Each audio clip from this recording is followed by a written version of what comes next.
Bismillahirrahmanirrahim. Assalamualaikum warahmatullahi wabarakatuh. Selamat pagi anak-anak Bapak. Berjumpa lagi dengan Bapak Roni Andika dalam mata pelajaran Pendidikan Agama Islam untuk kelas 5 SD. Pada pagi hari ini, insya Allah kita akan membahas materi tentang hidup lapang dengan berbagi. Adapun submateri yang akan kita bahas adalah tentang zakat. Nah, anak-anak Bapak silakan simak penjelasan berikut dengan seksama ya. Nah, anak-anak Bapak semuanya, sebelum kita mulai pembelajaran, mari kita awali pertemuan kita kali ini dengan membaca doa sebelum belajar. 1, 2, 3. Doa sebelum belajar. Bismillahirrahmanirrahim. Raditu billahi rabba wa bil islami dina wa bi muhammadin nabiyya wa rasula. Rabbi zidni ilman warzuqni fahman. Sebelum kita memulai pembelajaran, marilah kita melakukan ice breaking untuk penyegaran terlebih dahulu ya anak-anak Bapak. Ikuti Bapak ya nak. Tepuk semangat. Dang dang dang. Ding ding ding. Dung dung dung. Dang dang dang. Ding ding ding. Dung dung dung. Se. Aha aha. Ma. Aha aha. Ngat. Aha aha. Semangat.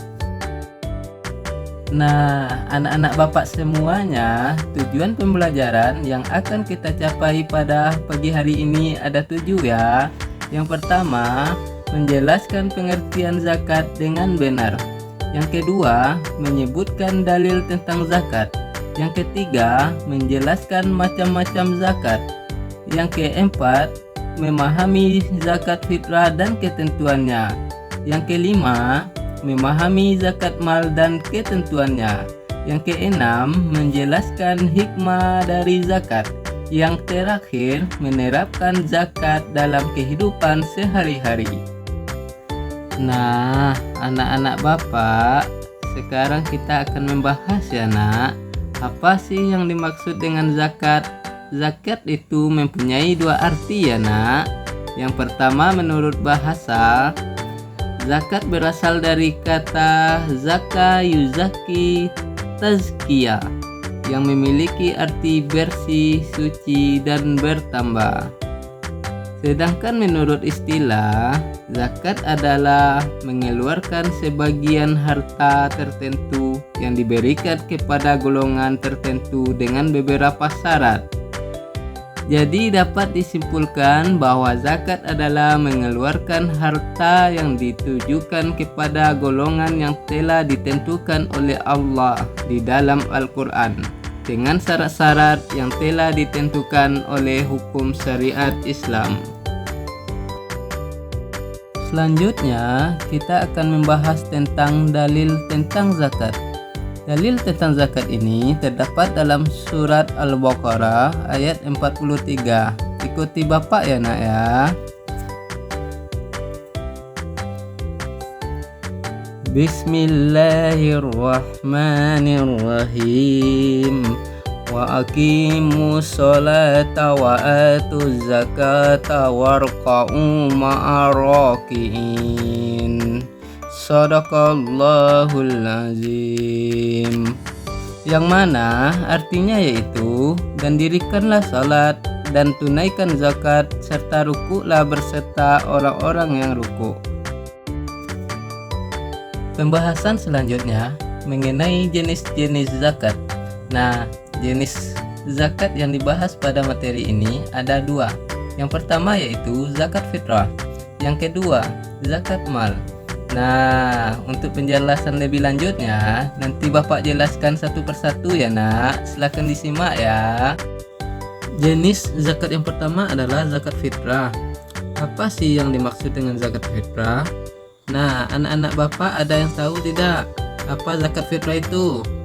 Zakat fitrah merupakan zakat yang wajib dikeluarkan oleh setiap muslim pada bulan Ramadan dengan syarat dan ketentuan yang telah ditetapkan sebagai bentuk kepedulian terhadap sesama hukum dari zakat fitrah ini adalah wajib. Jadi tidak memandang ya apakah dia kecil, apakah dia sudah dewasa, zakat fitrah wajib bagi umat muslim. Selanjutnya, apa sih pentingnya zakat fitrah itu bagi kita? Nah, zakat fitrah itu memiliki peran penting dalam Islam. Selain sebagai kewajiban agama, zakat ini juga membantu menyucikan diri dan menyediakan kebutuhan bagi yang membutuhkan. Nah, jadi zakat fitrah ini sangat penting ya, atau sangat urgen dalam agama Islam. Selanjutnya, zakat fitrah itu berupa bahan makanan pokok. Bahan makanan pokok yang ada di negara kita umumnya adalah beras. Maka zakat fitrahnya menggunakan beras.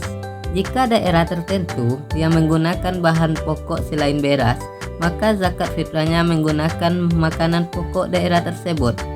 Banyaknya zakat fitrah yang dikeluarkan adalah 2,5 kg beras atau setara 3,5 liter beras. Nah, jadi untuk zakat fitrah itu tergantung dari makanan pokok daerah masing-masing ya nak. Selanjutnya, siapa sih yang wajib untuk membayar zakat fitrah atau orang-orang yang diwajibkan untuk membayar zakat fitrah? Nah, orang-orang yang diwajibkan untuk membayar zakat fitrah mempunyai beberapa ketentuan dan syarat tertentu ya anak-anak bapak. Yang pertama yaitu orang yang beragama Islam atau Muslim. Yang kedua, memiliki kemampuan untuk membayar zakat.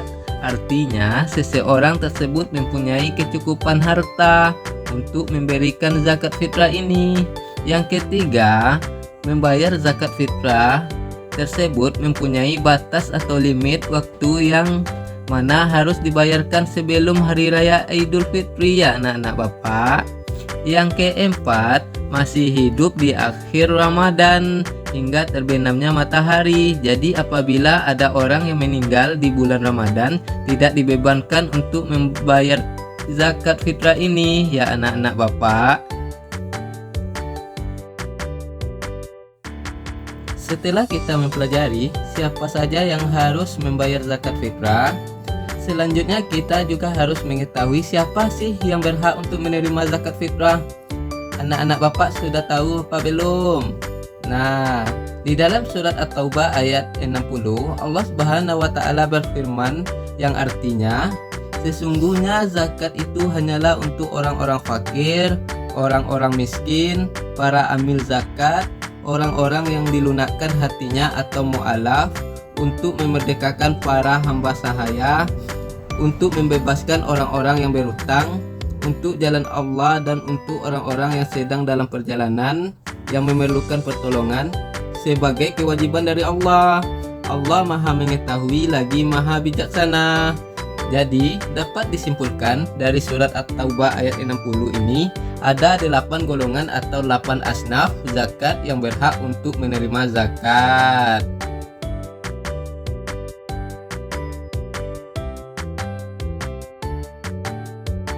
Nah, sekarang Bapak akan menjelaskan satu persatu siapa yang berhak untuk menerima zakat yang ada dalam surat At-Taubah ayat 60 ini, yang terdiri dari 8 golongan atau 8 asnaf zakat, atau yang lebih dikenal dengan nama mustahik zakat. Yang pertama adalah fakir. Apa sih fakir? Fakir itu adalah seseorang yang tidak tercukupi kebutuhan pokoknya atau tidak memiliki harta. Selain itu, ia juga tidak memiliki pekerjaan. Nah, yang selanjutnya adalah miskin. Miskin artinya yaitu orang yang memiliki harta tetapi tidak mencukupi untuk kebutuhan pokok sehari-harinya. Jadi, orang ini juga berhak ya nak untuk menerima zakat. Yang ketiga adalah amil. Nah, amil zakat merupakan orang yang ditugaskan oleh pemerintah atau ditugaskan oleh lembaga zakat, atau juga bisa disebut sebagai imam untuk mengelola dan mendistribusikan zakat. Yang biasa kita lihat di masjid itu ambil zakat dan dia juga berhak untuk menerima zakat. Kemudian yang keempat adalah mu'alaf. Pasti anak-anak bapak sering kan mendengar kata mu'alaf. tapi tidak tahu artinya. Nah, sekarang Bapak akan menjelaskannya. Mu'alaf ialah orang yang belum kuat keimanannya dalam memeluk agama Islam, atau lebih dikenal dengan sebutan orang yang baru memeluk agama Islam, sehingga dengan adanya zakat tersebut bisa memperkuat hatinya untuk teguh di dalam agama Islam. Kemudian yang kelima yaitu rikob. Yang dimaksud dengan rikob itu adalah usaha untuk memerdekakan hamba sahaya dengan membelinya dengan uang zakat tersebut. Dalam hal ini, uang zakat dapat digunakan untuk membebaskan dirinya agar merdeka. Kemudian yang kelima yaitu gharim. Gharim merupakan orang yang sedang ditimpa hutang yang banyak dan tidak mampu untuk melepaskan dari hutang tersebut kecuali dengan adanya bantuan dari orang lain. Dan salah satu adalah dengan memberikan zakat ini ya nak. Kemudian yang ketujuh adalah sabilillah. Sabilillah merupakan sekelompok orang atau seseorang yang berjuang untuk syiar di jalan agama Islam. Nah, seperti biasanya anak-anak Bapak yang sekolahnya di MTS, yang sekolahnya di madrasah aliyah, itu biasanya diberikan zakat sebagai ciri-ciri bahwa dia adalah seorang sabilillah. Kemudian yang ke-8 adalah Ibnu Sabil. Ibnu Sabil merupakan orang yang sedang dan akan melakukan perjalanan dengan tujuan dalam hal kebaikan, tetapi dia kekurangan bekal dan biaya dalam perjalanan tersebut, sehingga dia juga berhak untuk menerima zakat. Jadi itulah 8 asnaf zakat atau 8 mustahik zakat yang berhak untuk menerima zakat.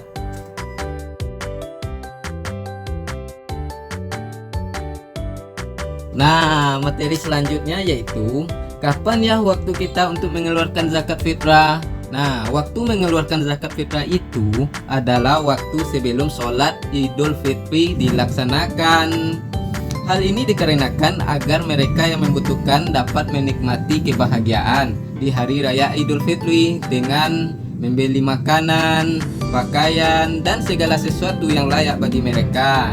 Jadi zakat fitrah ini wajib dikeluarkan saat matahari terbenam pada akhir Ramadan atau pada malam hari raya hingga sebelum sholat Idul Fitri dilaksanakan. Namun zakat fitrah ini juga boleh dikeluarkan selama bulan Ramadan ya anak-anak Bapak. Jadi yang tidak boleh ya adalah dikeluarkan setelah sholat Idul Fitri. Begitu ya anak-anak Bapak. Selanjutnya, bagaimana cara pembayaran zakat fitrah? Nah, pembayaran zakat fitrah itu dapat dilakukan secara langsung kepada yang berhak untuk menerima zakat atau bisa juga melalui lembaga zakat ya anak-anak Bapak. Jadi ada dua cara ya nak. Boleh langsung kita berikan kepada yang berhak menerima zakat atau yang termasuk 8 golongan tadi, atau yang dinamakan dengan mustahik zakat. Dan juga kita serahkan kepada lembaga amil zakat yang kita percaya bisa juga menyalurkan zakat dengan tepat sasaran.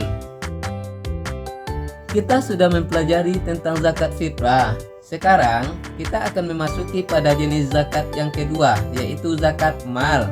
Apa sih pengertian dari zakat mal? Nah, anak-anak Bapak, apakah sudah sering mendengar istilah zakat mal? Ya, untuk zakat mal itu tersendiri ialah zakat harta. Yang mana arti zakat mal ini ialah harta yang dikeluarkan oleh seseorang sesuai dengan ketentuan yang ada dengan syariat Islam. Adapun yang termasuk ke dalam zakat mal itu adalah hasil perdagangan, hasil pertanian, perkebunan, penangkapan ikan, peternakan, barang temuan, serta emas dan perak. Nah, penghasilan itu juga wajib untuk dizakati ya anak-anak Bapak. Dalam fikih kontemporer itu dikenal dengan istilah zakat profesi, yang mana masing-masing harta itu mempunyai ketentuan dan perhitungan tersendiri ya nak. Sama halnya dengan zakat fitrah, zakat mal mempunyai ketentuan tertentu mengenai orang yang wajib berzakat. Adapun orang yang wajib berzakat dalam zakat mal adalah: yang pertama, orang yang beragama Islam atau Muslim. Yang kedua, orang yang sudah balik atau berakal. Yang ketiga, orang yang bebas dari hutang. Yang keempat adalah orang yang merdeka atau bukan budak. Jadi, itulah beberapa ketentuan orang yang wajib berzakat mal. Harta yang wajib kita zakatkan itu mempunyai beberapa kriteria ya nak. Apa sih kriterianya? Mari kita bahas. Yang pertama, yaitu dilihat dari cara memperoleh harta tersebut. Harta yang wajib kita zakatkan harus kita dapatkan dengan cara yang halal, lagi baik, atau dikenal dengan istilah halalan thayyiban. Kemudian yang kedua, harta yang kita zakatkan itu hartanya berkembang atau memberi keuntungan bagi si pemilik harta. Kemudian yang ketiga, harta yang kita zakatkan itu harus punya kita sendiri dan kita mempunyai kekuasaan untuk menggunakannya. Jadi, jangan sampai kita menzakatkan harta orang lain ya nak. Itu tidak boleh. Kemudian yang keempat, harta yang kita dapatkan itu mencapai 1 haul atau 1 tahun setelah tercapainya nisab. Nah, sekarang kita akan mempelajari tentang ketentuan penerima zakat mal. Siapa-siapa saja sih yang menjadi penerima zakat mal? Untuk penerima zakat mal itu sama dengan penerima zakat fitrah yang dikenal dengan istilah mustahik zakat. Mustahik zakat terdiri dari 8 golongan sesuai dengan surah At-Taubah ayat 60, yaitu fakir, miskin, amil, mu'alaf, riqab, gharim, sabilillah, dan juga ibnu sabil. Setelah kita mengetahui makna dari zakat, jenis-jenis zakat, dan juga tata cara akan ketentuan dari masing-masing zakat, maka kita dapat mengetahui hikmah dari zakat. Apa sih hikmah dari zakat? Yang pertama adalah dengan memberikan harta, menumbuhkan kasih sayang, mewujudkan kesejahteraan sosial dan mencegah kejahatan. Yang kedua, menyucikan jiwa manusia dari sifat keji, kikir, pelit, rakus, dan tamak. Yang ketiga, memberikan pertolongan bagi orang-orang fakir miskin yang sangat memerlukan bantuan. Yang keempat, mendorong orang untuk bekerja keras agar mampu memberikan zakat pada orang lain yang membutuhkan, serta menumbuhkan kepedulian orang kaya terhadap orang miskin. Yang kelima, merupakan wujud rasa syukur atas harta dari Allah Subhanahu wa Ta'ala miliki. Berdasarkan materi yang sudah Bapak jelaskan tadi, maka dapat kita ambil kesimpulannya ya anak-anak Bapak. Zakat merupakan kewajiban agama yang memiliki banyak manfaat bagi individu dan masyarakat. Marilah kita tunaikan zakat dan zakat mal dengan penuh keikhlasan dan meraih berkah serta rahmat dari Allah Subhanahu wa Ta'ala sesuai dengan ajaran dari agama Islam. Alhamdulillah, materi kita pada pagi hari ini tentang tema zakat itu sudah selesai ya anak-anak Bapak. Tapi Bapak berharap agar anak Bapak selalu mempelajari materi zakat ini ya di rumah, sehingga kita dapat mengaplikasikannya dalam kehidupan sehari-hari. Sebelum kita mengakhiri kegiatan pada pagi hari ini, marilah kita akhiri dengan membaca hamdalah. Alhamdulillahirabbil alamin. Kemudian kita sempurnakan dengan membaca doa kafaratul majlis. Subhanaka Allahumma wa bihamdika asyhadu alla ilaha illa anta astaghfiruka wa atubu ilaik. Alhamdulillah, kegiatan pembelajaran kita sudah berakhir. Bapak akhiri dengan membaca wassalamualaikum warahmatullahi wabarakatuh.